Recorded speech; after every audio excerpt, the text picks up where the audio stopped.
আসসালামু আলাইকুম রহমতুল্লাহি ওয়া বারাকাতুহু। আজকে আমি কথা বলবো একটা গুরুত্বপূর্ণ বিষয় নিয়ে, যেটা হলো আগামীর বাংলাদেশ কী হবে, কে যাবে জাতীয় সংসদ নির্বাচনে। আগামী 12ই ফেব্রুয়ারি জাতীয় সংসদ নির্বাচন।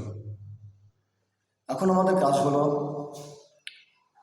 এই সংসদ নির্বাচনে পাঠাতে হবে একজন সৎ, যোগ্য, বিনয়ী এবং অন্যায়ের প্রতিবাদী কণ্ঠ। এরকম একজন ব্যক্তি সংসদে পাঠাতে হবে।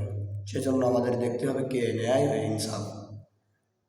আমাদের বর্তমান নির্বাচনে অনেক পদপ্রার্থী আছে, অনেক মার্কা আছে, তার ভিতরে খুঁজতে হবে কে ন্যায় ও ইনসাফ। ন্যায় ও ইনসাফ মার্কা খুঁজতে হলে তার দেখতে হবে তার জীবন কাহিনী। সে কি কোনো রাষ্ট্রবিরোধী কোনো কাজে জড়িত আছে কিনা, অথবা তার জীবনটা চলে সেটা কি ইসলামের শরীয়ত অনুযায়ী নাকি বেদিন অথবা অন্য ধর্মের অনুযায়ী, এবং সে কি দিনী ধর্ম অনুসারী নাকি বিধর্মী, এটা আমাদের লক্ষ্য করা উচিত। কারণ যেহেতু ভোট আমাদের কাছে আমানত, আর আল্লাহ পাক রব্বুল আলামিন বলেন আমানতের খেয়ানতকারীকে আল্লাহ পছন্দ করেন। তার ভিতরে মুনাফিকের আলামত আছে তিনটি, তার ভিতরে একটা হলো আমানতের খেয়ানত করা। তাই ভোট একটা আমার কাছে আমানত, আমাদের কাছে এই ভোটটা যেন সঠিক জায়গায় যায় সেজন্য আমাদেরকে খুব বিবেচনা করতে হবে, দেখে শুনে বুঝে চিন্তা ভাবনা করে ভোট দিতে হবে। বর্তমান সময়ে সুযোগ্য ব্যক্তি খুঁজে পাওয়া খুব মুশকিল।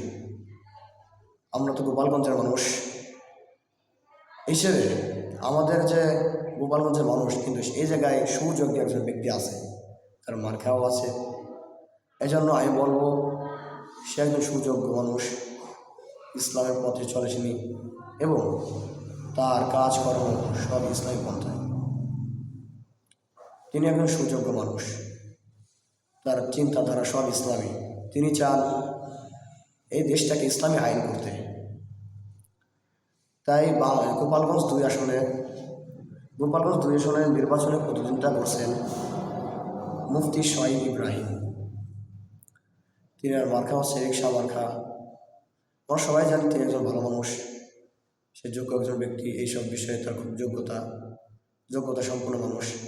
তিনি অনেক সংগঠন করেছেন, খতমে নবুয়তের দায়িত্বে তিনি আছেন, সুনামের সাথে সেটাকে পরিচালনা করেন। আশা করি জাতীয় সংসদ নির্বাচনে সেই যোগ্য ব্যক্তি হবে। তাই আমি বলবো আগামী 12ই ফেব্রুয়ারি জাতীয় সংসদ নির্বাচনে তাকে পাঠানো উচিত, কারণ সে একজন যোগ্য, সে ইসলামিক এবং ধার্মিক, সে বিনয় একজন মানুষ। তাই আমি চাই সে মুফতি শহীদ ইব্রাহিমকে জাতীয় সংসদ নির্বাচনে পাঠানোর জন্য।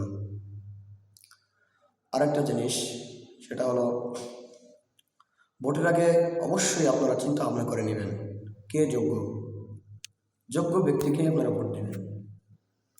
এটাই ছিল আমার কথা।